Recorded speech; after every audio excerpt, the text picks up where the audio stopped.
जय शिवराय मित्रांनो, आज आपल्या मोहिमेचा 6वा दिवस बलिदान दौडची घोडदौड करत आपण महाराष्ट्राच्या सर्व सीमा ओलांडून गोव्यामध्ये सुद्धा गेलो। आपण पुढचा जो प्रवास होता पन्हाळ्यापर्यंतचा तो आपण पूर्ण करू न शकल्यामुळे आपण पन्हाळ्यापासून एक 60 किलोमीटर अलीकडे गारगोटी नावाचं जे गाव आहे त्या सुंदर अशा गावामध्ये रात्री 12:30 वाजता पोहोचलो आणि तिथे पोहोचल्यानंतर आपण तिथेच राहण्याचा निर्णय घेतला। आपण आसपासची जी देवालये होती, जी मंदिरं होती, तिथे आपण शोध घ्यायला सुरुवात केली की आपल्याला कुठे राहता येईल आणि तिथेच रात्री 12:30च्या सुमारास सामसूम रस्त्यावरती देवासारखा एक मनुष्य आम्हाला भेटण्यासाठी आला आणि त्याने आम्हाला सांगितलं की इथून जवळच घाटावर एक मंदिर आहे, त्या मंदिरावर तुम्ही जावा, त्या मंदिरात तिथं राहायला तुम्हाला जागा मिळेल। आणि त्या सांगण्यामुळे आम्ही आपला जो सगळा चमू होता तो घेऊन आम्ही त्या मंदिराजवळ गेलो।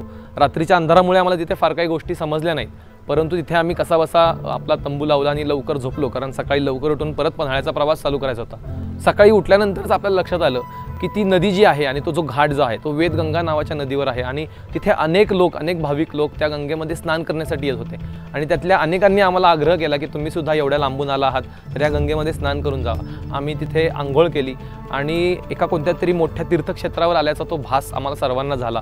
परंतु या सुंदर अनुभवानंतर आज सकाळीच आम्ही सगळेजण आपापल्या गाड्या घेऊन पन्हाळ्याकडे निघालो। परंतु आपल्याला असं लक्षात आलं असेल की आपण कोकण प्रांत करत असताना संगमेश्वर, शृंगारपूर या कुठल्याही भागाच्या जवळून जाऊन सुद्धा तिकडे न जाता आपण फिरून पन्हाळ्याकडे आलोय। याचं कारणच मुळात हे आहे की या संपूर्ण प्रवासादरम्यान आपण आपली सोय न बघता छत्रपती संभाजी महाराजांच्या जीवन प्रवासानुसार चालण्याचा प्रयत्न करतोय।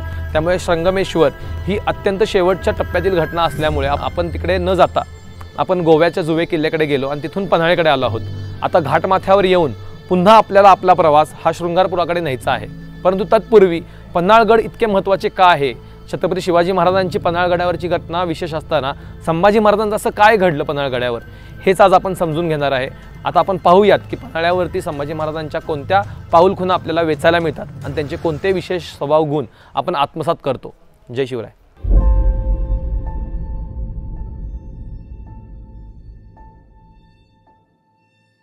पुण्यश्लोक छत्रपती शिवाजी महाराज की जय, धर्मवीर संभाजी महाराज की जय।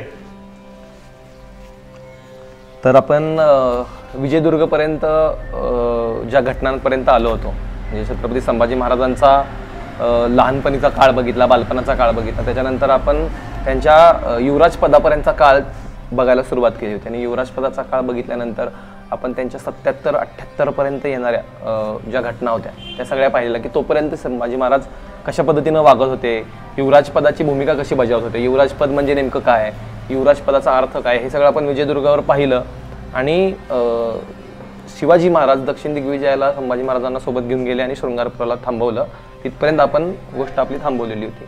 चरित्राचं वाचन तिथं आपण थांबवलेलं होतं। आता तिथून पुढचा जो भाग आहे चरित्रातला तो आपण वाचूयात, जो सुरू होतो शृंगारपुरापासून, परंतु त्याचा जो संपणारा जो भाग आहे तो पन्हाळ्यापाशी येऊन थांबतो। 1678 सालच्या एप्रिल-मे महिन्यात शिवाजी महाराज कर्नाटकाच्या स्वारीवरून परत आले। मोरोपंत पेशवे इतर मंत्र्यांसोबत झालेल्या वाटणी संबंधीच्या चर्चेत महाराज म्हणतात, मी नवीन राज्य जिंकले आहे, आता यापुढे काय करावे। ज्येष्ठ मुलाला राज्याचा मोठा भाग द्यावा, लहानाला लहान भाग द्यावा असा सर्वसामान्य नियम आहे। राजाराम लहान असल्याने त्याला लांब ठेवणे योग्य वाटत नाही, त्यामुळे मी जिंकलेल्या लांबच्या प्रदेशात संभाजीला पाठवावे। याला तुमची संमती असेल तर ते मी करेन। शिवाजी महाराजांच्या मनात असे विभाजन आले असेल का, दूरच्या कर्नाटकात संभाजीसारखा बाणेदार शूर अधिपती असावा, तर असे महाराजांच्या मनात आले नसेल ना।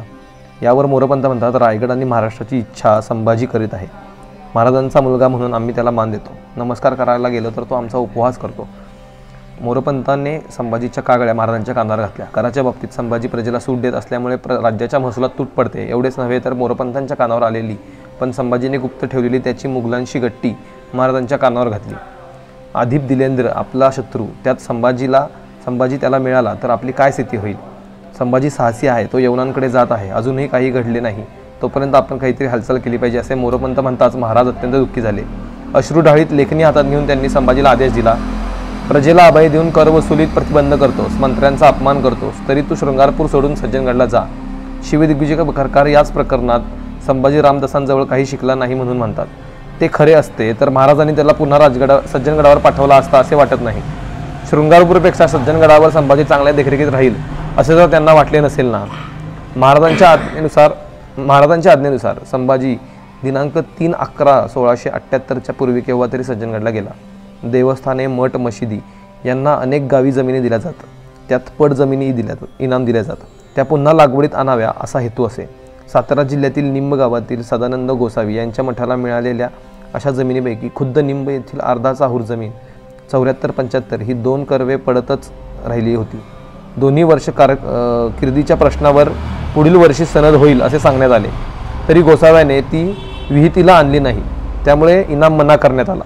म्हणून त्याने कनिष्ठांकडे हुकूम आणण्यासाठी संभाजीकडे तक्रार केली आणि इनाम पुन्हा चालू करावा अशी विनंती केली. ही विनंती गोसाव्याने बहुधा संभाजी सज्जनगडावर आल्यावर केली असावी. त्यावर दिनांक 3/11/78 रोजी संभाजीने अनाजी दत्तला लिहिले, सदानंद गोसावी यांचा इनाम सांप्रत मना केला आहे, चालता केला पाहिजे म्हणतो. हा मामला आम्हास दखल नाही, तुम्हास कळेल ते पारिपत्य केले पाहिजे. या पत्रावरून इनाम जमिनीचे प्रकरण माहीत नसल्यामुळे संभाजीने या विषयात स्वतः काही निर्णय न करता अनाजी दत्तलाच पारिपत्य करायला सांगितले आहे. अनुपुराणात मंत्र्यांनी जो आरोप केला आहे त्या प्रकारे संभाजी प्रजेला वाटेल तशी सूट देत असेल असे वाटत नाही. परंतु ज्या अर्थी लोक तक्रारी घेऊन संभाजीकडे जात असत त्या अर्थी प्रजेचा त्यांच्यावर विश्वास किती होता याचा अंदाज येतो. या पत्राचा जो काळ आहे तो काळ त्या सुमारास मोगलांकडे जावायचा संभाजीचा विचार ठरला असेल किंवा नाही हे मात्र कळू शकत नाही. या पत्रावरून इतकाच बोध होतो की संभाजी आपले कर्तव्य पार पडताना काही गैर करत नसावा. प्रस्तुत पत्रानंतर एकाच महिन्याने म्हणजे 3/12/78 रोजी संभाजी शिवाजी राजे यास पारखेहून परळीगडावरून पळून मोगलाईत दिलेरखानाकडे गेले. संभाजी दिलेरखानाकडे जाणार. त्याचा आवाजाचा त्रास होतोय का? मलाच त्रास होतो एवढा. पन्हाळ्यावरील 3 दरवाजाच्या वास्तुरचनेमुळे तेथील वाहतुकीचा रहदारीचा मोठा आवाज तिथे घुमत होता. त्यामुळे वाचनामध्ये खूप व्यत्यय येत होता. त्यामुळे आम्ही आमचा मोर्चा सज्जाकोटीकडे वळवला. आपण पहिल्या प्रकरणामध्ये शिवाजी महाराज संभाजी महाराजांना दक्षिण दिग्विजयाला जाताना घेऊन सोबत गेले आणि शृंगारपूरला त्यांना ठेवलं. इथपर्यंत आपण प्रकरण पाहिलं होतं. आता शृंगारपुरात ते थांबल्यानंतर त्या पुढच्या काळामध्ये काय घडलं याचा आपण अभ्यास करूयात. 1678 सालच्या एप्रिल-मे महिन्यात शिवाजी महाराज कर्नाटकाच्या स्वारीवरून परत आले. मोरोपंत पेशवे आणि इतर मंत्र्यांसोबत झालेल्या वाटणीसंबंधीच्या चर्चेत महाराज म्हणतात, मी नवीन राज्य जिंकले आहे, आता पुढे काय करावे? ज्येष्ठ मुलाला राज्याचा मोठा भाग द्यावा, लहानाला लहान भाग द्यावा असे सर्वमान्य नियम आहे. राजाराम लहान असल्याने त्याला लांब ठेवणे योग्य वाटत नाही. त्यामुळे मी जिंकलेल्या लांबच्या प्रदेशात संभाजीला पाठवावे. याला तुमची संमती असेल तर ते मी करेन. शिवाजी महाराजांच्या मनात असे विभाजन आले असेल का?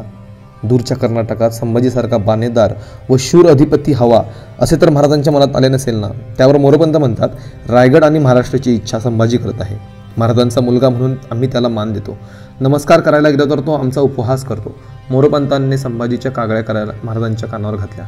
कराच्या बाबतीत संभाजी प्रजेला सूट देत असल्याने राज्याच्या महसुलात तूट पडत आहे.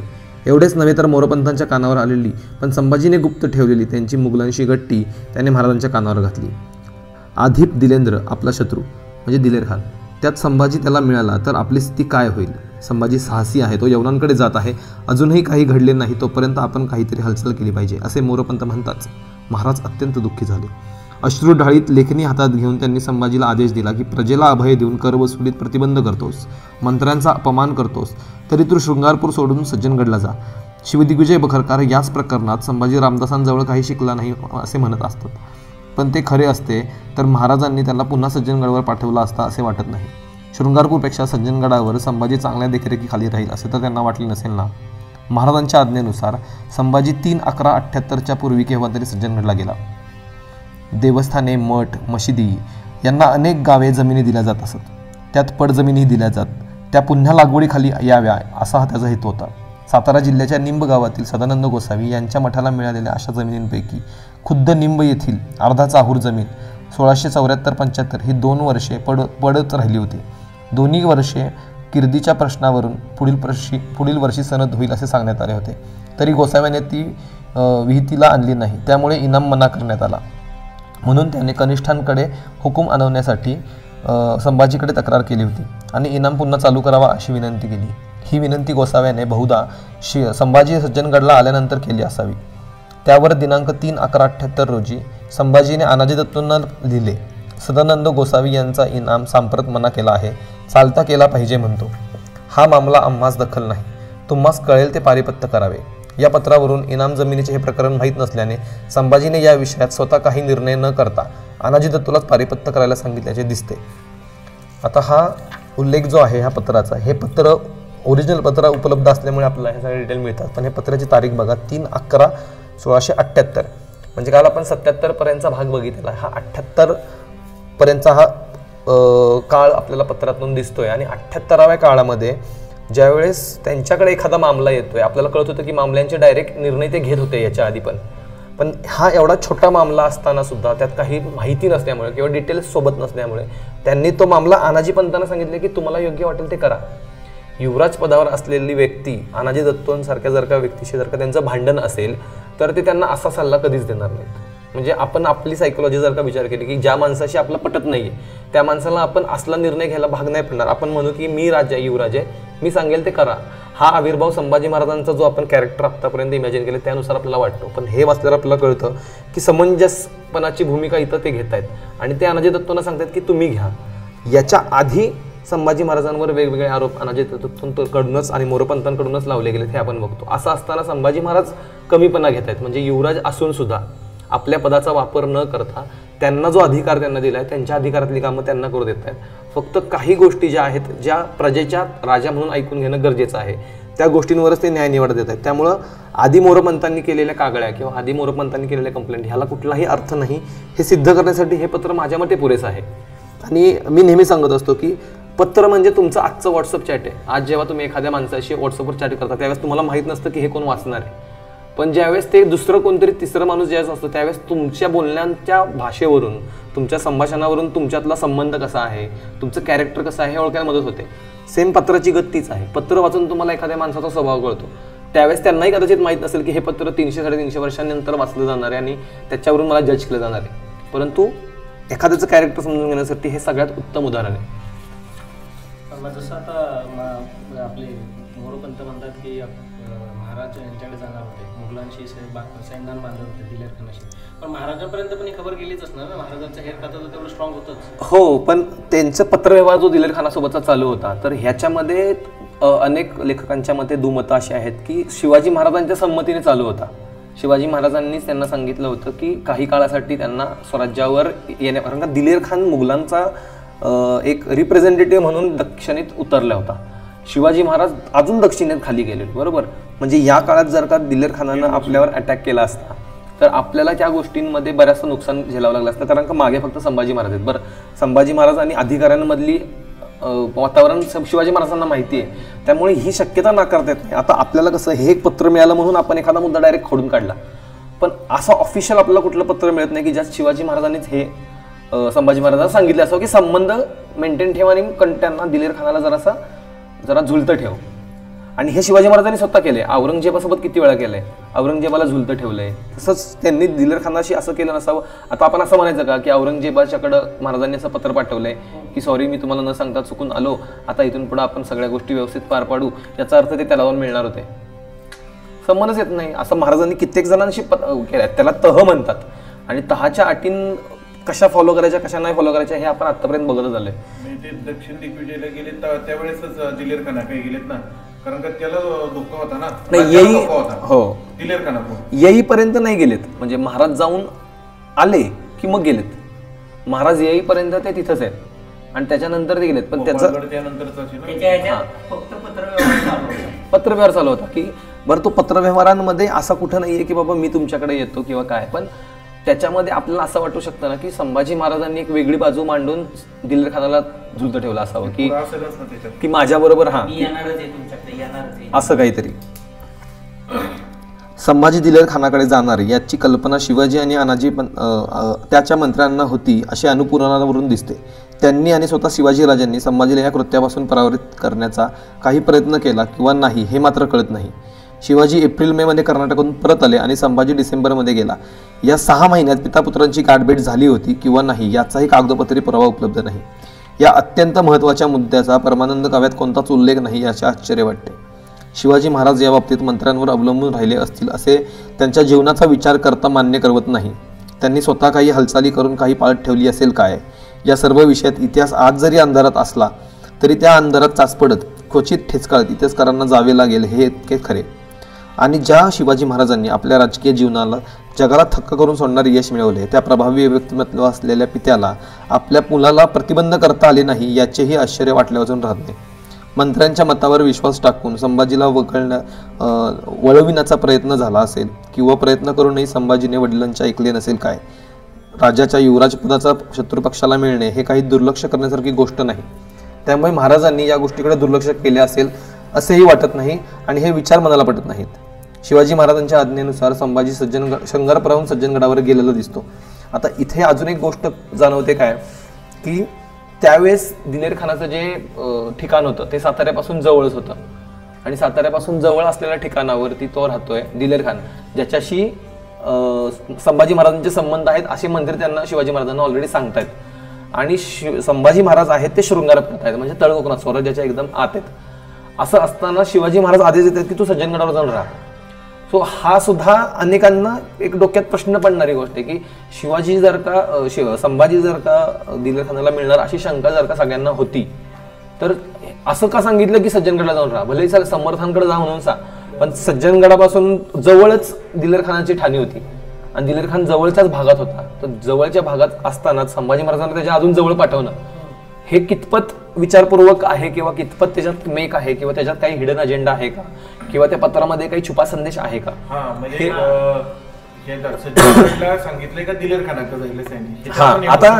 आता शिवाजी महाराज परत आल्यानंतर त्याला दिलेर खानाकडे जा असं म्हणतील असं मला पर्सनली वाटत नाही. की आता गरज संपली आहे ना, मुळात जी गरज होती दिलेर खानाकडे जायची गरज आता नाहीये, पण त्याच्यात नेमकं काय म्हणायचंय हे आपल्याला कळत नाही. त्यामुळे त्या माहीत नसलेल्या गोष्टीला उल्लेख करताना आपल्या मनात पण माहित नाही असाच उल्लेख ठेवायचा की आम्हालाही नाही माहिती आजपर्यंत असंच म्हणायचं. चुकीची माहिती जाण्यापेक्षा आपल्यालाही माहित नाही असंच म्हणायचं आणि अंडरलाईन स्टेटमेंट करून ते मनात ठेवायचं की हा पण ह्यात काहीतरी मेक आहे. शिवाजी महाराजांच्या आज्ञेनुसार संभाजी शृंगारपुराहून सज्जनगडावर गेलेला दिसतो. त्याला रायगड किंवा पन्हाळा येथे भेटून परळीत जावयास सांगितले की दोघांची भेट न होताच त्याला तसा हुकूम देण्यात आला. तो मुघलांकडे पळून जाण्याचा विचार करत आहे तेव्हा त्याला समर्थांकडे पाठवून उपदेशाचे 4 शब्द सांगायचे महाराजांच्या मनात नसेल ना? सज्जनगडावर त्यावेळी रामदास स्वामी होते की नाही हेही आज समजत नाही. सज्जनगडावर स्वामींच्या समोर संभाजीला भेटून आपल्या स्वराज्याच्या वाटणीचा निर्णय त्याला सांगायचा तर महाराजांच्या मनात नसेल ना? या गृहकलात समर्थांचे मत तर त्यांना आजमावायचे नसेल ना? काहीच कागदपत्र उपत नसल्याने असे अनेक प्रश्न मनात गर्दी करतात. संभाजी मुघलांकडे जाण्याचा विचारात आहे हे कळल्यावरही ज्या अर्थी त्याला सज्जनगडावर पाठवण्यात आले त्या अर्थी त्याच्या मागे शिवाजी महाराजांचा काहीतरी हेतू असावा हे निश्चित. रामदास स्वामींसमोर पितापुत्राची कलुषित झालेली मने साफ करण्याचा, सावत्रपणाचा, गृहकलाचा जटिल प्रश्न सोडवण्यासाठी सज्जनगड हे स्थळ निवडले नसेल ना? हे सगळे विचार मनात येत असले तरी सज्जनगडावर संभाजी अटकेत होता असे भीमसेन सक्सेना म्हणतो, परंतु त्याबद्दल असा उल्लेख इतर कुठेही आढळत नाही.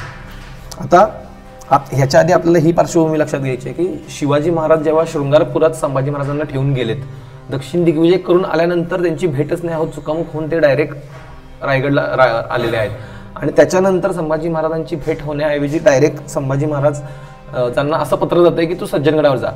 त्यामुळे लेखकांना इथे इतके प्रश्न उपस्थित करून ठेवलेले आहेत की बाबा जसं आपल्या मनात आता प्रश्न आला की संभाजी महाराजांच्या बद्दल शिवाजी महाराजांच्या मनात काही दुसरा एक प्लॅन नव्हता ना, किंवा असंही असू शकतं की बाबा तिथे बसून आपण सेटलमेंट करू, कारण का रायगड आता ही गोष्ट करण्यासाठी या गोष्टी बोलण्यासाठी सेफ नाही राहिलं हे आपण मागच्या प्रकरणात पाहिलं. सोयराबाई किंवा आजूबाजूचे मंत्री हे जर का संभाजी महाराजांच्या विरोधात आहेत तर त्यांच्या समोर ह्या गोष्टी डिस्कस कराव्यात का? मग ह्यासाठी तर राहिलं नाहीये ना. तर हा परत एक क्वेश्चन मार्क आहे आणि याला क्वेश्चन मार्कच ठेवायचा जोपर्यंत आपल्याला एखादा लिखित पुरावा मिळत नाही तोपर्यंत. जसं आपल्याला मगाशी एक लिखित पुरावा मिळाला त्यावरून आपण गोष्ट अनेक खोडून काढल्या. सज्जनगडावरून पलायन. सज्जनगडावरील अधिकाऱ्याला सांगून संभाजी सातारा जवळ 5 मैलावर असलेल्या माहुलीच्या कृष्णा वेण्णा नद्यांच्या पवित्र संगमावर स्नान करावयास निघाला. त्याने सुभेदाराला सांगितले की आज मोठी पर्वणी आहे म्हणून मी माहुली क्षेत्रात स्थानात जात आहे. आपल्यासोबत थोडे लोक घेऊन घोड्यावर स्वार होऊन ते निघाले. संभाजीने माहुलीत आल्यानंतर तीर्थस्नान वगैरे करून विपुल दान धर्म केला.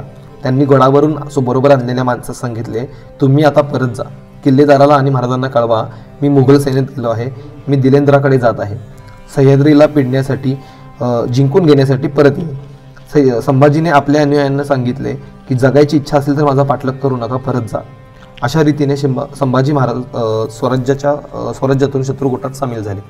आपल्या आयुष्यात इतकी उलट उडी घेताना संभाजीराजांच्या मनात काय चालू असतील, काय विचार चालू असतील? रायगडला महाराजांनी न बोलवता परस्पर सज्जनगडावर पाठवले, यामुळे संभाजीच्या मनात काही शंका नसेल ना?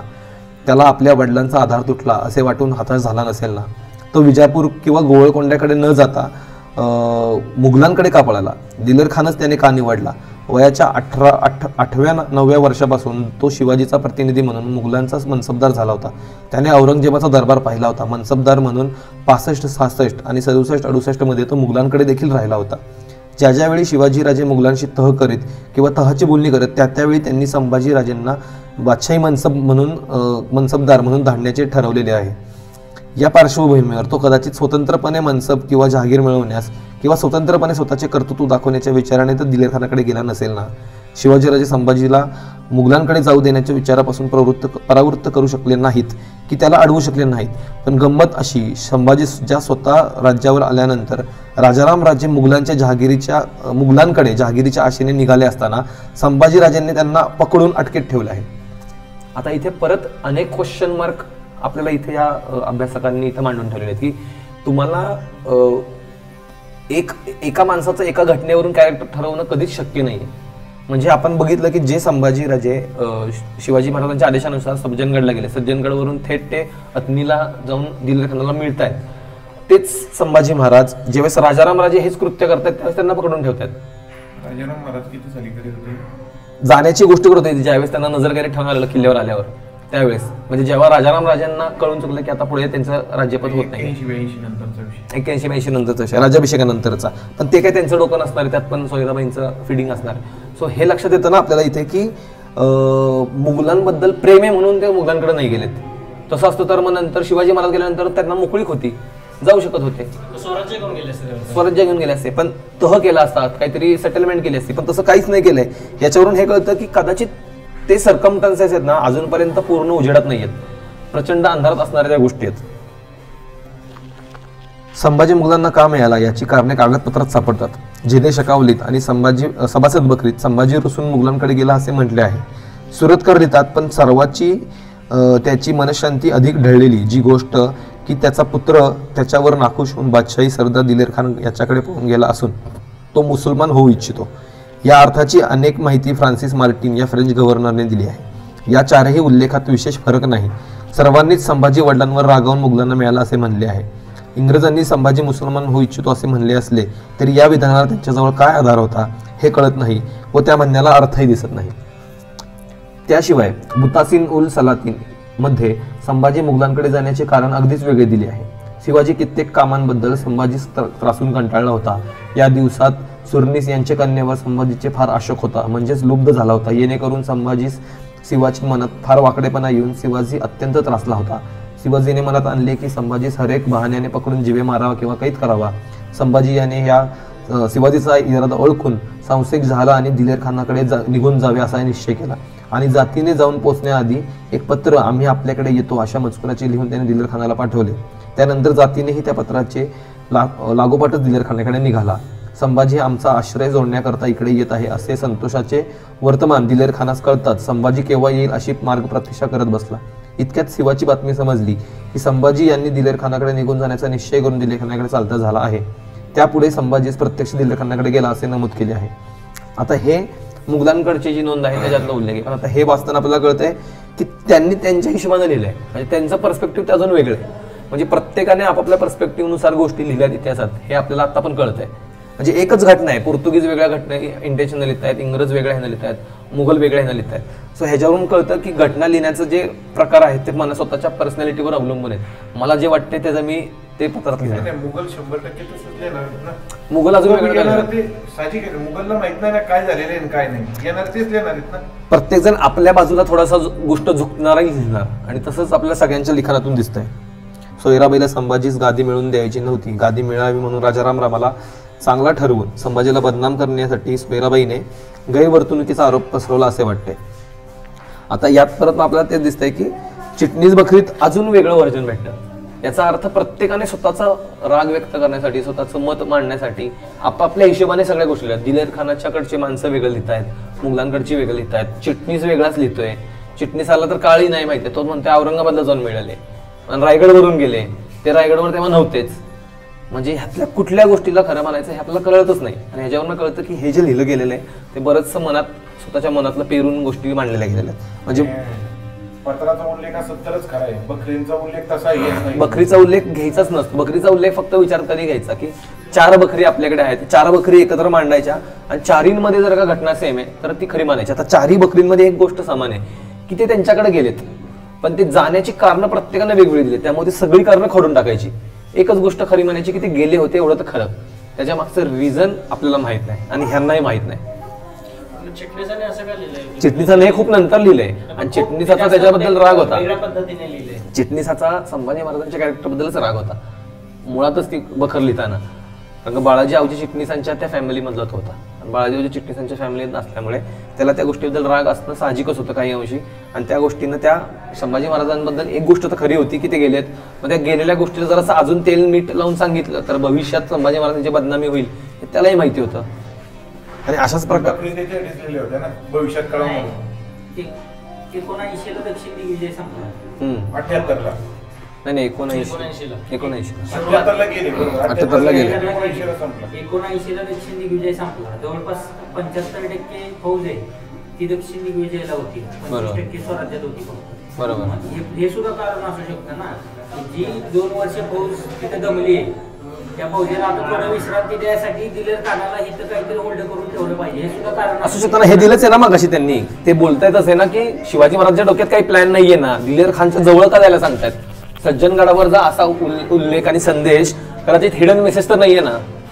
त्याच्यात असं लिहिलंय की त्यावेळेस सज्जनगडावर रामदास स्वामी पण नव्हते. रामदास स्वामी नव्हते आणि जर का आपल्याला जर का ह्या गोष्टीचा पत्ता नाही अजूनपर्यंत की कन्फर्म कुठे आहेत ते रामदास स्वामी, तर शिवाजी महाराज परस्पर सज्जनगडावर का पाठवतात. नाही पण तो पण विषय होऊ शकतो ना. आता त्यांनी काय केलंय, ह्यांनी त्यांचे कान भरलेले कोणाचे, महाराजांचे, तर महाराजांनी स्वतःपाशी बोलून समजावलं असतं ना. हो, सज्जनगडावर कशाला पाठवलं असतं. शिवाजी महाराजांना शृंगारपूर लांब नाहीये आणि 1.5 वर्ष भेटलेले नाहीयेत, पुन्हा दक्षिण दिग्विजयापासून आल्यापासून भेटलेले पण नाहीयेत. मग त्यांनी रायगडावर बोलवलं असतं डायरेक्ट. नाही, रायगडवर जर का अनसेफ आहे म्हणलं तरी पण शृंगारपूर जवळ आहे रायगड पासून आणि सज्जनगड लांब आहे. मग दोघांच्या भेटीसाठी जागा ठरवायची ते सज्जनगड का ठरवतील, म्हणजे तो मुद्दा तिथं खोडून निघतो. दुसरी गोष्ट, सज्जनगडावर रामदास स्वामींच्याकडे सल्ले घेण्यासाठी पाठवायचं म्हणलं तर रामदास स्वामी किल्ल्यावर नाहीत. बर, जो मुलगा आपला दिलेर खानाकडे जाण्याची भीती आहे त्याला दिलेर खानाच्या जवळ जायचा सल्ला दिलाय. ह्या गोष्टीचा जिओग्राफिकली जरी आपण विचार केला तरी आपल्याला कळतं की ह्यात काहीतरी मेक आहे आणि काहीतरी यात असा संदेश आहे की जो आपल्याला कळू शकत नाहीये. तो कदाचित त्यांनाच माहित असेल आणि त्यांनाच कळला असेल. एका साईडला महाराज आहेत आणि एका साईडला औरंगजेब आहे. दोघांचीही मुलं निघाले होते. औरंगजेबाने मुलाला आणण्यासाठीचा एवढा प्रयत्न आटाडोप चालू केला, याला त्याला पत्रव्यवहार केले, मदत करून लागली. महाराजांनी तसं काहीच नाही केलं. बरोबर.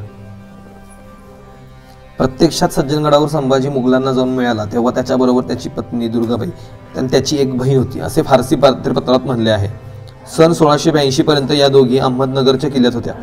आता एक लक्षात घ्या, दुर्गाबाईंचा उल्लेख येतो आणि एका बहिणीचा उल्लेख येतो. ह्या काय मागून जाऊन मिळाल्या नाहीयेत किंवा ह्या मागून जाऊन मिळाल्यात असा उल्लेख नाहीये. परंतु जर का ह्या 2 स्त्रियांना घेऊन जर का ते दिलेरखानाकडे गेलेत तर ते पळून गेलेत असं वाटत नाही. स्त्रियांना घेऊन कोण पळून जाऊ शकत नाही. त्या काय घोड्यावर बसून नाही येणार आहेत, त्या पालखीने येणार आहेत.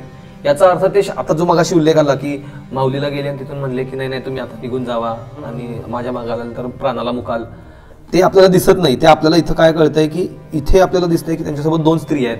याच्यावरून आपल्याला हा अंदाज लावायचा आहे की बाबा ते पळून न जाता त्यांनी तो व्यवस्थित प्लॅन करून ते त्यांच्या इच्छेनुसार त्यांच्या मर्जीनुसार तिकडे गेलेले आहेत. सो याच्यातले आपल्याला उल्लेख अजून सुद्धा तपासून बघणं आणि अजून उल्लेख मिळणं गरजेचं आहे, तरच आपण ह्या प्रकरणावर व्यवस्थित प्रकाश टाकू शकतो. जायचंच होतं मग दुर्गाबाईला घेऊन गेली, येसुबाईला का नाही घेऊन गेली? त्या तिथं नव्हत्याच ना त्यावेळेस, त्या रायगडवरच होत्या वाटतं.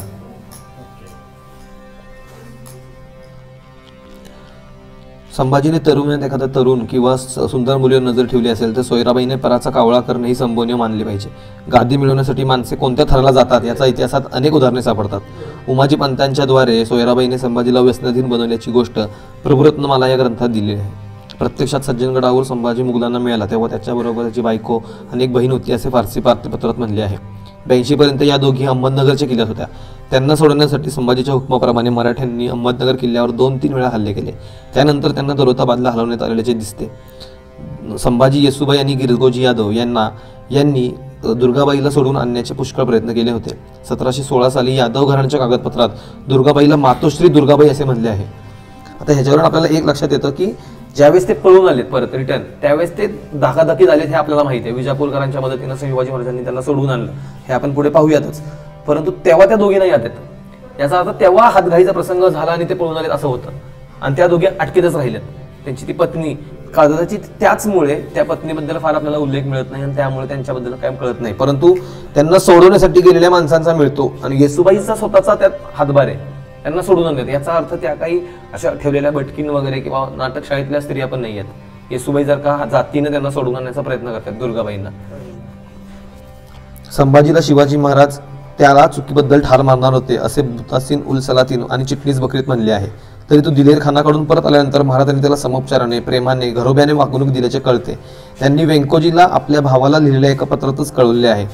शिवाजीराजे असल्या अनैतिक वर्तणुकीच्या बाबतीत इतके कडक होते की त्यांनी स्वतःच्या मुलाला असल्या अक्षम्य चुकीसाठी देहांत शासन करायला मागे पुढे पाहिले नसते.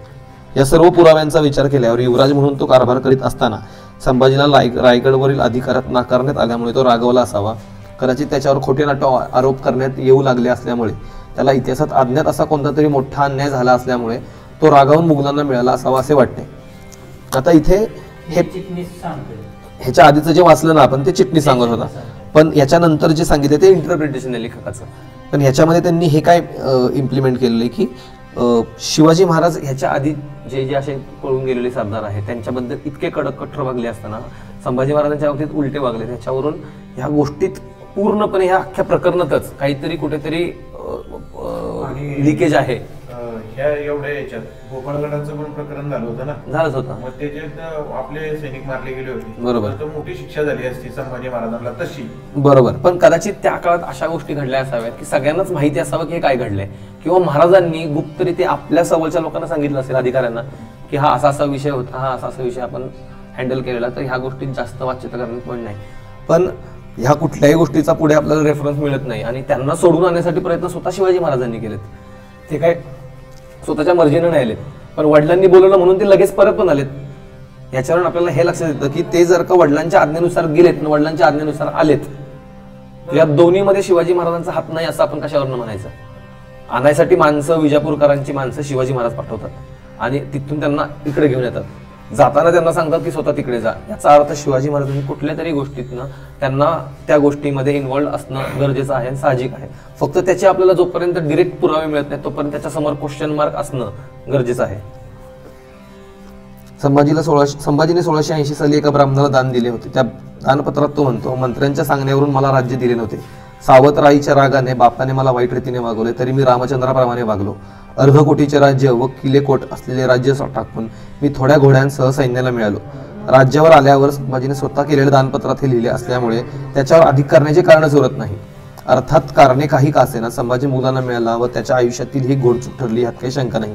त्याला राग आला असेल किंवा त्याच्यावर काही अन्याय झाला असेल तरी त्याने शत्रुपक्षाला न मिळता कोणत्या तरी अन्य मार्गाने आपले गाऱ्हाणे व्यक्त करण्यास हवे होते. हा उल्लेख आपला परत यातला जो पत्रातला जो उल्लेख आहे जो संभाजी महाराजांनी स्वतः लिहिलेला आहे, ते स्वतःच्या लिहिलेल्या उल्लेखामध्ये त्यांनी हे लिहिलेलं आहे की माझ्या आईने मला चुकीचं वागवलं आणि माझ्याबद्दल खोटेनाटे आरोप केले. आता ते आरोप काय होते हे आपल्याला कळत नाहीत. आणि ह्यात आधीच्या प्रकरणांमध्ये जे आरोप सांगितले की मुलींवर बद्दल केलेले आरोप, हा तो पण इथं संभाजी महाराज स्वतः म्हणले, त्यामुळे ही गोष्ट अंडरलाईन होऊन जाते कायमसाठी की नाही, हे गोष्ट जर का संभाजी महाराज बोलतात. संभाजी महाराजांचं पत्र 1680 साली एका ब्राह्मणाला दान दिलं, त्या दानपत्रात लिहिलंय. त्या दानपत्रातला हे उल्लेख आहे. संभाजी दिलेर खानाकडे गेल्याचे समजतात शिवाजी महाराजांनी त्याला परत आणण्यासाठी सैन्याची तुकडी पाठवली. एक लहानसा जमाव घेऊन संभाजी किल्ल्याच्या बाहेर पडला. त्याने दिलेर खानाकडे मनुष्य पाठवून निरोप दिला, मी जवळ येऊन पोहोचलो आहे. शिवाजीची एक तुकडी माझा पाठलाग करत आहे, तुम्ही मदत पाठवा. हे दिलेर खानाला कळताच त्याने इकलास खान सोबत 3-4 हजार स्वार देऊन संभाजीला आणण्यासाठी पाठवले. सुप्याच्या पलीकडे 4 कोसावर संभाजी आणि इकलास खान यांची भेट झाली. संभाजीच्या जवळ 300 स्वाराहून अधिक जमात नव्हती. इकलास खान संभाजीला येऊन मिळताच त्यांची संख्याबळ वाढली, त्यामुळे चालून आलेल्या शिवाजीच्या फौजेने त्यांचा पाठलाग सोडून दिले. संभाजी 1-2 मजल पुढे गेल्यानंतर दिलेर खान त्याला सामोरा गेला. 13/12/78 रोजी समारंभपूर्वक त्यांची भेट झाली. त्याचे स्वागत करून बादशाहने संभाजीस पाठवलेला एक हत्ती, 3 घोडे, पोशाख, तलवार, चौघाडा हा नजराना दिलेर खानाने त्याला दिला. आता इथे एक लक्षात घ्या, उल्लेख बघा काय दिलाय. हे लिखाण लेखकाचे, हे कुठल्या पत्रातलं नाही. पण इथे एक लक्षात घ्या, त्यांनी इथं लिहिलेल्यामध्ये आपल्याला एक गोष्ट दिसते. आता हे 3 त्यांनी बुतसीन मधला आणि अखबार मधले आणि दानपत्रांमधले उल्लेख येते सगळे. आता एक लक्षात घ्या, इथे संभाजी महाराज दिलेर खानाला पत्र पाठवून सांगतायत की शिवाजी महाराजांची माणसं मला पकडायला येत आहेत, त्यामुळे तुझी माणसं मदतीला मला पाठव. 300 माणसं मदतीला येत आहेत. शिवाजी महाराजांची माणसं ते बघून निघून जात आहेत. माहुली ते अथनी जर का पार करायचंच म्हणलं तर एका दिवसात पार होऊ शकतं, बरोबर, पळून जाणाऱ्या माणसासाठी. एक दिवस पण खूप झाला, त्यावेळेस आपण घोडदौड पकडतोय म्हणून आपण 1 तास म्हणतोय, आपला 1 दिवस म्हणतोय. एका दिवसात पार होणारा अंतर आहे हे. पण एक गोष्ट लक्षात घ्या, शिवाजी महाराज आहेत रायगडला. शिवाजी महाराजांनी पळून गेलेले आहेत हे कळण्यासाठी इथल्या त्यांच्यासोबतच्या सरदारांना, जे सज्जनगडावर होते, त्यांना एक पत्र किंवा एक हेर रायगडला पाठवायचं आहे. रायगडवरून शिवाजी महाराजांचा एक काहीतरी निरोप घ्यायचा आहे की त्यांना पकडण्यासाठी माणसं आणा. ती माणसं इथे येणार आहेत, त्या आदेशाची अंमलबजावणी करायला त्यांच्या पाठलागावर जाणार आहेत आणि संभाजी महाराज तोपर्यंत कुठं असणार आहेत. एवढ्या दिवसाचा प्रवास, ह्या गोष्टीत आपण असं म्हणलं की नाही म्हणलं तरी 3 ते 4 दिवसाचा काळ जाण्याची शक्यता आहे.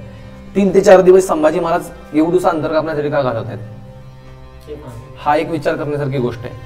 दुसरी गोष्ट म्हणजे खरंच संभाजी महाराजांनी इथं लिहिलंय की शिवाजी महाराजांची माणसं माझ्या पाठलागावर आहेत. त्यात किल्ल्यावरची माणसं थेट आदेश न मिळताच संभाजी महाराजांच्या पाठलागावर आहेत का? नाही असले जरी तरी संभाजी महाराज असं का लिहून पाठवतात की शिवाजी महाराजांची माणसं माझ्या मागावर आहेत, माझ्या मदतीसाठी माणसं पाठवा. कुठेतरी हा सगळा एक बनाव बनवला जात आहे असं वाटण्याची शक्यता दाट असते. आणि इथे ही जे काही पत्रव्यवहार आहेत नाही, विश्वास संपादन करणे. आणि दुसरी गोष्ट म्हणजे दिलेर खानाला हे पटवून देणे की माझं भांडण होऊनच मी आलोय. कशावरून दिलेर खानाकडे संभाजी महाराज गेल्यानंतर दिलेर खानाला असं नाही वाटणार की हे दोघं काहीतरी प्लॅन करून आलेत, पण हे मला म्हणजे ती भांडणं बनाव आणण्याचा प्रयत्न केलाय. संभाजी महाराज पळूनच जायचे तर कुणाला न कळायच्या आधी पोहोचू शकले होते, पण मग हे पत्र लिहून पाठवायची काय गरज आहे दिलेर खानाला की माझ्या मागावर माणसं येत आहेत. आता हा उल्लेख पत्रातूनच आलाय, ही पत्र मिळाल्यामुळेच हा उल्लेख मिळालेला आहे. ह्याच्यावरून आपल्याला कळतंय की हा वेळखावपणा केलेला आहे आणि कुठेतरी एक मत मांडण्याचा किंवा एक विचार पेरण्याचा प्रयत्न केलेला आहे की नाही बाबा आमच्यात खरंच भांडण आहे आणि आम्ही भांडणं होऊनच आलेलो आहे.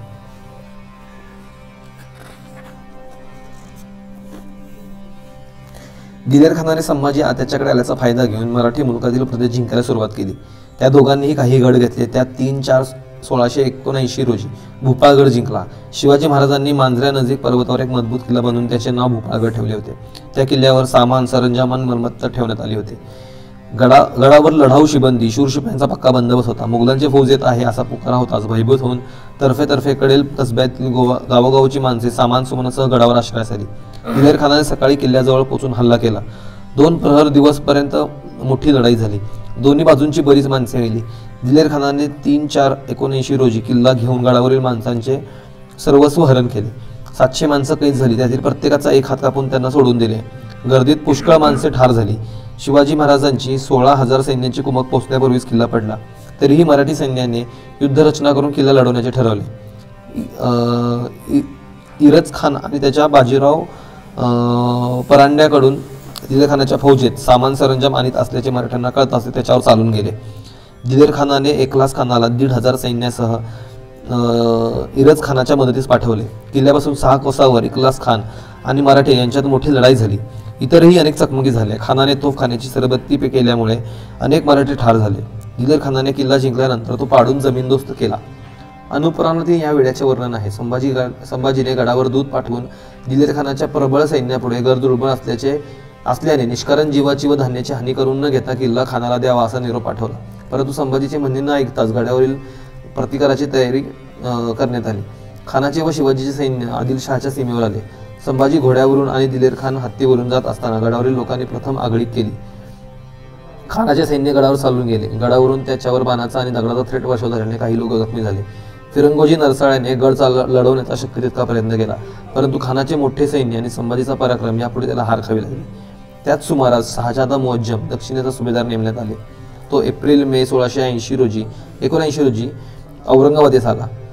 मुघल सैन्य दिलेर खान आणि संभाजी पन्हाळ्याला वेढा घालणार होते. तेथे पावसाळ्याची छावणी करून दीर्घ काळापर्यंत वेढा चालू ठेवण्याचा त्यांचा विचार होता. संभाजी आणि दिलेर खान यांनी पावसाळा संपताच विजापूरच्या वजिरांना शिवाजीवर चालून जाण्यास भाग पडले. त्याला तोंड देण्यासाठी शिवाजी महाराजांनी सरहद्दीवर 12,000 घोडेस्वार आणून ठेवले होते, परंतु प्रत्यक्षात पन्हाळ्याला वेढा पडलाच नाही. भूपाळगड घेतल्यावर दिलेर खान घोलगडाच्या बाजूने गेला. 1679ला त्याने घोळगडाजवळ भिवरा नदी ओलांडली आणि आदिलशाही सरदार मसूद खान याच्यावर चालून जायचे ठरवले. दिलेर खानाविरुद्ध आपला टिकाव लागणार नाही असे वाटल्याने मसूद खानाने शिवाजीची मदत मागितली. तेव्हा शिवाजी महाराजांनी विजापूरकरांशी तह केला. दिलेर खान मंगळवेळ जिंकून विजापुराच्या मदतीस गेला. सगळ्यात महत्त्वाचा पॉईंट आता इथून सुरू होतोय. आता झालंय काय, संभाजी महाराज गेलेत मुघलांकडे, बरोबर. मुघलांची सैन्यांमधला काही भाग हा मराठी मुलकाशी लढत असला तरी तो विजापूरकरांशी पण लढतोय, आदिलशाही मुलकाशी. आणि शिवाजी महाराज हे विजापूरकरांशी, आणि आपल्या इथं लक्षात घ्यायला लागेल काय नाव दिलंय,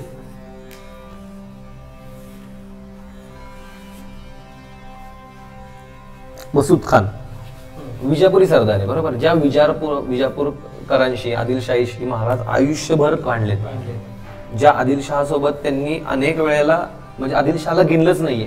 एक वेळ मुघलांची थोडी धास्ती आहे आपल्याला, पण आदिलशहाची धास्तीचं पण ठेवली नाही. अफजल खानाला फाडल्यानंतर आपण त्यांचा अख्खा प्रदेश गिळून टाकला. अशा वेळेस महाराज ज्यावेळेस औरंगजेबचे सैन्य बोलून येते त्यावेळेस आदिलशहाशी तह करायला बघतात, विजापूरकरांशी संधान मारतात, आणि तो तह केलाय. आणि दिलेर खान मंगळवेढे जिंकून विजापुराच्या बाजूस गेलाय. म्हणजे विजापुरावर जेव्हा संकट येते त्यावेळेस हे दोघे एकत्र झालेत. आणि ह्या गोष्टीचा पार्श्वभूमी लक्षात घेतल्यावर आपल्याला पुढच्या गोष्टीचा क्रम पाहायला लक्षात येईल. मसूद खानाने साबाजी घाडगे यास बोलावून तोरगल येथे शिबंदी त्याच्याबरोबर देऊन त्याला इंदीकडे पाठवले. संभाजी रसद घेऊन निघाला होता. संभाजी आणि साबाजी यांचा मुकाबला होऊन त्यात साबाजी जखमी झाला. 15 सप्टेंबरला दिलेर खान विजापूरच्या जवळ गेला. विजापूरकरांच्या मदतीस शिवाजीने सैन्याची एक तुकडी धाडली आणि दुसरी तुकडी विजापूरकरावर केंद्रित झालेले सैन्य पांगवण्यासाठी मुघल हद्दीत पाठवली. तरीही विजापूर घेण्याचा हट्ट दिलेर खान सोडला नाही. त्याने मराठ्यांच्या सैन्याकडे दुर्लक्ष केले, परंतु त्याला विजापूर काही घेता आले नाही. त्यामुळे शहाजादा मुज्जम आणि दिलेर खान यांच्यातील मतभेद वाढत गेले. मुघल हद्दीतील प्रदेशात शिवाजीने केलेल्या लुटीचा दिलेर खानाने बंदोबस्त न केल्यामुळे औरंगजेबाने त्याची कान उघडणी केली. त्यामुळे आता इथे लक्षात घ्या, शहजादा मुअज्जम म्हणजे औरंगजेबाचा मुलगा आणि दिलेर खान यांच्यात वाद होत आहेत. कशावरनं की मुघल हद्दीतील प्रदेशात शिवाजीने केलेल्या लुटीचा खानाने बंदोबस्त न केल्यामुळे औरंगजेबाने त्याची कान उघडणी केली. आणि त्यामुळे रागावून मराठ्यांना मुघल हद्दीतून पळवून लावण्यासाठी दिलेर खानाने मिरज आणि पन्हाळ्याच्या बाजूने आपला मोर्चा वळवला. काही वेळासाठी आपल्याला असं लक्षात येते की दिलेर खानाने मराठ्यांचा मुरुग लढायला जात असताना अचानक मोर्चा वळून विजापूरकडे गेला, उलटा गेलाय. म्हणजे इथे विजापूर आहे, इथे दिलेर खान आहे आणि इथे मराठी साम्राज्य आहे. तो आधी इथून इथे येत होता आणि इथे येत असताना भूपाळगडाचा हल्ला सोडून तो नंतर परत इकडे का गेला, त्याला इथं कसं काय वळवण्यात आलं, तो काय इंटेन्शन. बरं, औरंगजेब वरून त्याला ओरडतोय की तू तिकडे का गेलास, तू मराठ्यांचा बंदोबस्त का नाही केला. म्हणजे प्लॅन असाच होता की मराठ्यांचा मुलूक खायचा आहे. मग मराठ्यांचा मुलूक खायचा असताना ते सोडून तो विजापूरकडे का वळला, असं काय घडलं की विजापूरकडे तो गेला. आणि त्यावेळेस संभाजीराजे दिलेर खानासोबत आहेत. या सगळ्या गोष्टी आपल्याला कोणी व्हिडिओ कॅमेऱ्यात शूट करून आपल्याला सांगणार नाहीये की त्यावेळेस काय मस्ती घडल्या, पण हालचालीवरून आपल्याला लक्षात घ्यायचंय औरंगजेब दिलेर खानाला ओरडतोय की तू मराठी मुलूक सोडून दुसरीकडे का जातोय, आणि दिलेर खान औरंगजेबाचं न ऐकता विजापूरकडे जातोय. ह्याच्यात 100% डाऊट घेण्याला शंका आहे. एक तर संभाजी महाराजांनी इंटेन्शनली त्याला मराठी साम्राज्याचा प्रदेश जिंकण्याच्या ऐवजी तिकडे वळवले, कारण का भूपाळगडावर कदाचित त्यांना मराठ्यांवर अटॅक करू द्यायचा नव्हता, पण नाईलाजाने त्याला करावा लागला कारण का औरंगजेबाकडून प्रेशर होतं. ते प्रेशर मिटवण्यासाठी त्याने तो केला आणि नंतर परत तो गेला. जर का भूपाळगड न घेता जर का विजापूरकडे दिलेर खान गेला असता तर कदाचित औरंगजेबाने त्याला डायरेक्ट मारलाच असता. आता फक्त चिडलाय, कान उघडणी केली आहे, पण जिंकल्यावर पण तो एवढा चिडतोय याचा अर्थ पुढचं मोहीम अजून मोठी होती. आणि याच्यावरून आपल्या लक्षात घ्यायचं की संभाजी महाराजांना मुघलांमध्ये टाकण्याचा हाच एक कदाचित अजेंडा तर नाहीये ना, की आपल्यावर येणारं संकट दुसरीकडे वळवणे. तुम्ही दुसऱ्या शत्रूला सांगू नाही शकत की तू माझ्या अटॅक न करू दुसऱ्याकडे कर, पण दुसऱ्याच्या शत्रू गटात सामील होऊन त्याचं मन वळवायचा प्रयत्न नक्कीच करू शकता. हेच कदाचित महाराजांना करून घ्यायचं नव्हतं का. ह्याचं उत्तर कुणाकडे नसल्यामुळे थेट संभाजी महाराज पळून गेल्यामागे काहीतरी ठोस करण्यात असं म्हणण्यात पॉईंट नाही. आपल्या डोक्यात क्वेश्चन मार्क असणं गरजेचं आहे आणि जो ही हे ठाम सांगेल त्याला हे प्रश्न विचारणं गरजेचं आहे की मग ह्या प्रश्नांची उत्तरं काय आहेत तुमच्याकडे.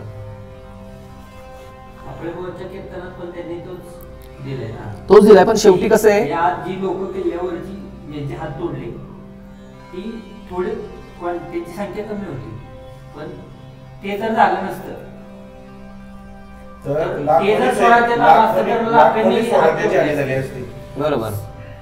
700 यांचे हात तोडले, 800 मावळ्यांचे 700 मावळ्यांचे हात तुटले, पण ते हात तुटले म्हणून बाकीचे लाखो आपले स्वराज्य ह्यात असा मावळे नव्हते ना, ते तिथले रहिवासी पण होते ना. रहिवाशांना नाही मारलं जात, 700 मावळेच. मावळेच.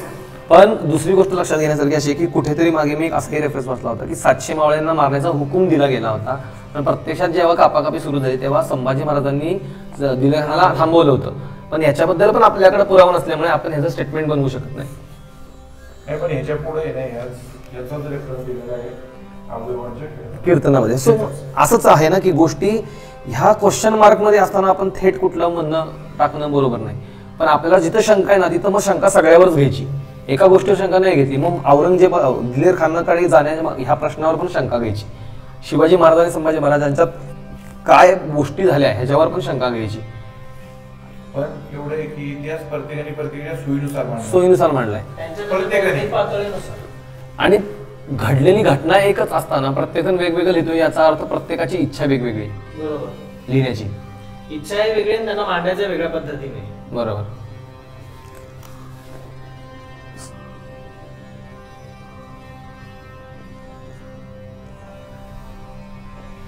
दिलेर खानान संभाजी दिलेर खानाकडून स्वराज्यात परत आला त्यासंबंधी 15 सप्टेंबरला दिलेर खान विजापूरच्या जवळ गेला. विजापूरकरांच्या मदतीसाठी शिवाजीने एक तुकडी धाडली. हे वाचलं आपण. पन्हाळ्याच्या बाजूला मोर्चा वळवला. जालगिरी, तिकोटा, होनवट या मार्गाने तो अतनीपर्यंत पोहोचला. संभाजी त्याच्याच बरोबर होते. दिलेर खानाने अतनीपर्यंत जाताना बरीच गावे आणि खेडी उद्ध्वस्त केली. तो ऐनापुरात जात असताना संभाजी निघून गेला अशी बातमी त्याला समजली. संभाजी दिलेर खानाकडे असताना त्याचे लग्न महेश्वरच्या तापिकांताची मुलगी चंपा हिच्याशी झाल्याचे वासी बेंद्रे यांनी त्यांच्या छत्रपती संभाजी या पुस्तकात म्हटले आहे. हे त्यांचे विधान कसे चुकीचे आहे आणि हरिकवीच्या शंभू राजचरित या काव्याचा नायक हाच शिवाजी महाराजांचा मुलगा अशी संभाजी अशी गैरसमजूत झाल्यामुळे हा घोटाळा वासी बेंद्रे यांनी कसा केला आहे हे श्री भारम कुलकर्णी यांनी साधार सिद्ध केले असल्याने चंपा आणि संभाजी या संबंधित येथे चर्चा करण्याचे कारण नाही. म्हणजे दुसऱ्या लग्नाबद्दल उल्लेख करताना बेंद्रेंनी त्या मुलीचं नाव चंपा होतं असं सांगितलेलं आहे, परंतु इथं असं लिहिलंय की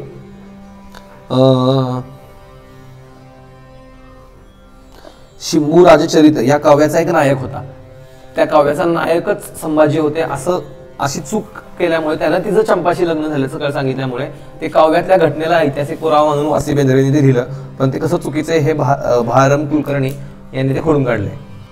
संभाजी दिलेर खानाकडून स्वराज्यात परत आला यासंबंधी निरनिराळी माहिती मिळते. सभासद म्हणतो, राजे यांचा पुत्र संभाजी रुसून आपणाजवळ आला आहे, त्यास गौरव करून आम्ही ठेवून घेतला आहे, तर पातशाहाने मेहरबान होऊन त्यास नावाजावे म्हणजे राज्यात दुई निर्माण होईल.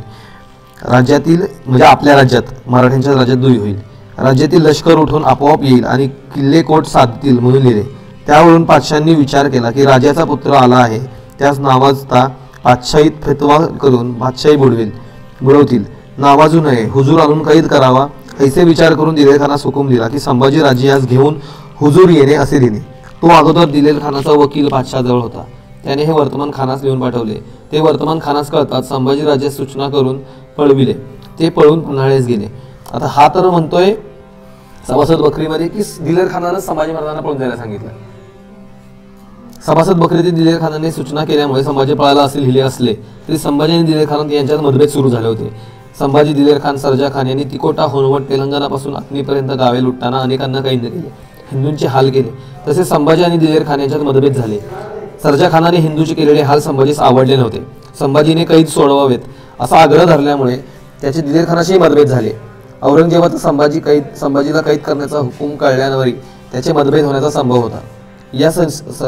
तो संभाजीला सूचना देऊन पळून जाईल असे वाटत नाही. संभाजीने आपल्या दानपत्रात 2 मतांचा उल्लेख केला आहे. दिलेल असुराबरोबर माझे भांडण झाले. इतकेच नव्हे तर दोघात मारामारी होण्यापर्यंत मजल गेली होती. म्हणजे संभाजी महाराजांनी स्वतः लिहिलेल्या दानपत्रात हा उल्लेख केला आहे की दिलेर खानासोबत माझं भांडण झालं आहे, ते नाही लिहिले. शिवाजी महाराजांचे संभाजीला मुघलातून सोडून आणण्याचे प्रयत्न चालूच होते. त्यांनी संभाजीला भरोसा देऊन आपल्याकडील लोकांस त्याच्याकडे पाठवले. संभाजी परत येण्यासाठी पत्रही लिहिले होते. दोघात वाकडेपणा पूर्वी आला असता तरी शिवाजी राजांनी दाखवलेल्या कळवळ्याने आणि प्रेमामुळे तो नाहीसा झाला. त्यांनी संभाजीचे मन आपल्याकडे वळवले. त्यामुळे संभाजी एकटाच निघून विजापुरास गेला. बुतासीन उल सलातीनमध्ये संभाजीने आपल्या स्त्रीला शूर पुरुषाचा पोशाख चढवून 5 स्वारांसोबत खानाच्या छावणीतून पळवल्याचे नमूद केले आहे. शिवाजी महाराजांनी संभाजीला परत आणण्याचे प्रयत्न चालूच केले होते. शिवाजी महाराजांची माणसे गुप्तपणे संभाजीकडे येत जात असत.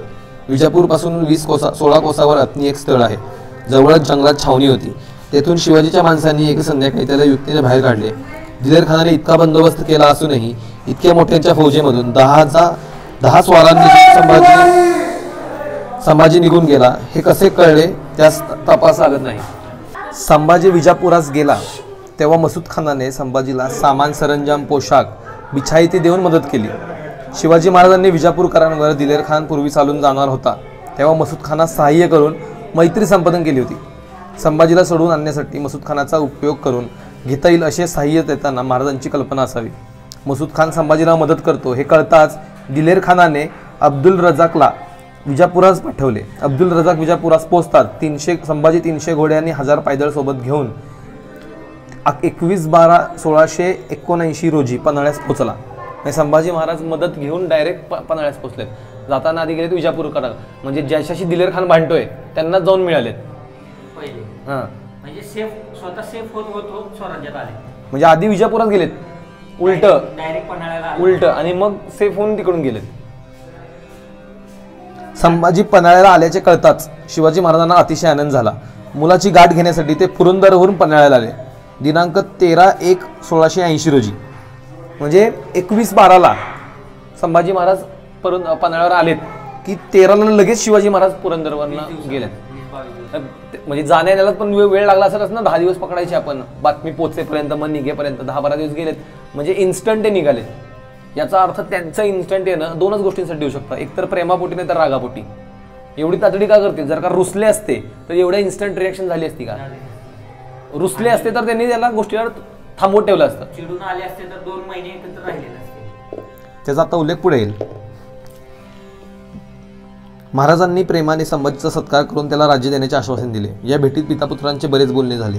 राजे लेकराला म्हणतात, लेकरा मला सोडू नको, औरंगजेबाचा आपला दावा आहे, तुझला दगा करावायचा होता परंतु श्रीच्या कृपा करून तुला सोडवून आणला.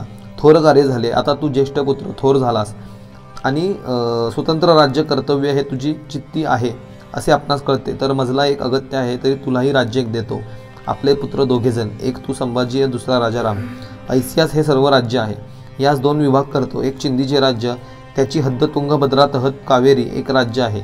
दुसरे राज्य तुंगभद्रा अलीकडे गोदावरीपर्यंत राज्य आहे. अशी 2 राज्य आहेत.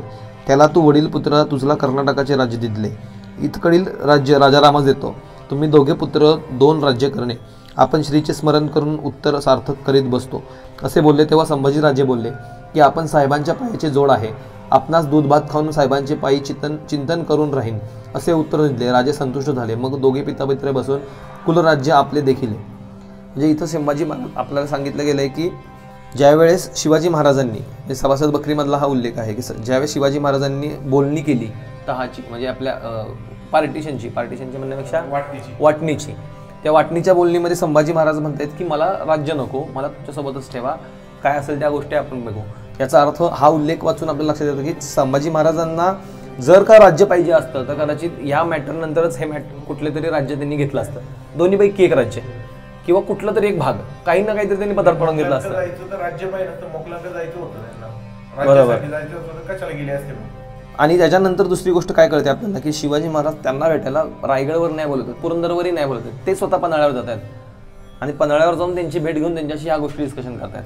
सो याचा हा जो ड्युरेशन आहे, टाइम ड्युरेशन, हा टाइम ड्युरेशन लक्षात घेतला आणि घटनांचा इम्पॅक्ट बघितला तर इंटेन्शनली पन्हाळा हा ह्या गोष्टीसाठी निवडला गेलेला आहे की तोच रायगडापासून लांब आहे. त्यामुळे संभाजी महाराजांना जेवढ्या ह्या सगळ्या गोष्टींपासून, राजकारणापासून लांब ठेवता येईल आणि त्यांना सेफ ठेवता येईल इथे राहून, या गोष्टीचा पुरेपूर प्रयत्न केला. हे कशावरनं कळतं? आता भेट झाल्यावर जर का सगळ्या गोष्टी मिटल्यात तर परत घेऊन जाणं अपेक्षित होतं, परत त्यांना घेऊन नाही जाते. ह्याच्यावरून आपल्याला गोष्टी कळतात की संभाजी महाराजांसाठी रायगडवर राहणं किती धोक्याचं होतं आणि रायगडवर राहून त्यांच्यासोबत किती दगा फटका होण्याचं होता हे शिवाजी महाराजांना स्वतः माहिती होतं. त्यामुळे इंटेन्शनली त्यांना कधी शृंगारपूर तर कधी पन्हाळा ह्या 2 जागांवर ठेवण्यात आले. कर्नाटक स्वारीवरून परत आल्यानंतर पितापुत्रांची गाठ पडली नसेल तर ही भेट जवळजवळ 3 वर्षांनी होती. तेव्हा दोघांनी, विशेषतः महाराजांनी, अत्यंत आनंद होणे स्वाभाविक आहे. महाराज आग्र्याहून सुटका झाल्यावर संभाजीला सोडून आले होते. त्या भेटीनंतर त्यांना झालेला आनंद आणि या प्रसंगी झालेला आनंद यात फरक होता. गृहकलह, मतभेद, मुलगा शत्रूकडून पळून जाणे इत्यादी अनेक संघर्षानंतर त्यांच्या आयुष्यात आलेला हा क्षण होता. या भेटीचा सोहळा अविस्मरणीय झाला असेल यात काही शंकाच नाही. राजे झालेला आनंद कोणाजवळ बोलून दाखवणार. या प्रसंगानंतर राजे व्यंकोजी राजेंना लिहितात, चिरंजीव संभाजी राजश्री संभाजी राजे मोगलाईत गेले होते. त्यास आणावयाचा बहुत उपाय केला. त्यासही कळून आले की पातशाही अगर विजापूरचे अगर भागानगरचे पातशाह आपल्यात मनोगनुसार चालणार नाहीत. ऐसे जाणून त्यांनी आमच्या लिहिण्यावरून स्वार होऊन आले. त्याची आमची भेट झाली. घरोब्याच्या रीतीने जैसे समाधान करून ये तैसे केले. हे सविस्तर वर्तमान तुम्हास कळावे म्हणून लिहिले आहेत. हे शिवाजी महाराजांचे शब्द संभाजी महाराजांबद्दल व्यंकोजी राजांना जे पत्र लिहिले त्याच्यात येतात. म्हणजे शिवाजी महाराज हे स्वतः म्हणतायत संभाजीराजांना कळलं की मुघल आणि विजापूरकर हे दोघंही आपल्या माझ्यावर चालणार नाही, त्यामुळे तिकडे आले. हा उल्लेख आपल्याला इथे पत्रामध्ये मिळतो. संभाजीला पन्हाळ्यावर ठेवून शिवाजी महाराज रायगडवर गेले. संभाजी परत आल्यानंतर त्याला पुन्हा कारभार सांगितलेला दिसतो. दिनांक 15/3/1680 या दिवशी महाराजांनी राजाराम राजाचे प्रतापराव गुजर यांच्या मुलीशी लग्न केले. या लग्न समारंभाला संभाजी रायगडला नेले नव्हते, तो पन्हाळ्यालाच होता. युवराज संभाजीला लग्नाचे आमंत्रण दिले नसावे असे आश्चर्य वाटते. अर्थात यावरून शिवाजी महाराजांना संभाजीला सोयराबाईपासून दूर ठेवायचे होते असेच दिसते. म्हणजे शिवाजी महाराज स्वतः त्यांच्यासोबत राहायला बघतायत पण त्यांना रायगडवर नेत आहेत. लग्न म्हणल्यावर तर आपण भाऊकीच्या माणसांना बोलवतो. हा तर सख्खा भाऊ आहे, सावत्र भाऊ असला तरी सख्खा भावासारखा आहे. त्याला नाही बोलवलंय याचा अर्थ संभाजी महाराजांना इंटेन्शनलीच पन्हाळगडावर ठेवलं जातंय हे आपल्याला कळतंय. आणि पन्हाळगड हा त्यामुळे संभाजी महाराजांसाठी अत्यंत जवळचा आणि जो एकाकी काळ जो त्यांनी इथं व्यतीत केलेला आहे, म्हणजे जो काळ त्यांचा उमेदीचा जीवनातला काळ होता त्या काळामध्ये संभाजी महाराजांना इथं राहावं लागलं आहे. तो एकांतवास इथं भोगावा लागला आहे. परंतु महत्त्वाची आणि सुखदायक गोष्ट एकच घडली आहे की शिवाजी महाराजांची आणि त्यांची दोघांची भेट जी इथे झाली आणि इथल्या भेटीमध्ये दोघांमधला जिव्हाळा वाढलाय. त्यामुळे ही भूमी एकाकीपणा पण सांगते आणि त्यांच्यातला जिव्हाळ्याचा क्षण पण सांगते. छत्रपती शिवाजी महाराज संभाजी महाराज थेट डायरेक्ट शिवाजी महाराज गेल्यानंतर ज्यावेळेस ते गेलेत 5-6 महिने तरी इथं जुलै महिन्यातच गेले ते डायरेक्ट. पुतळा मातोश्रींनी समाधी घेतली त्यावेळेस म्हणजे जुलै महिन्यातच गेले डायरेक्ट. जे शृंगारपुराला जाताना जे सोडले म्हणजे 78 नंतर जवळपास 2.5 वर्षाचा काळ आहे.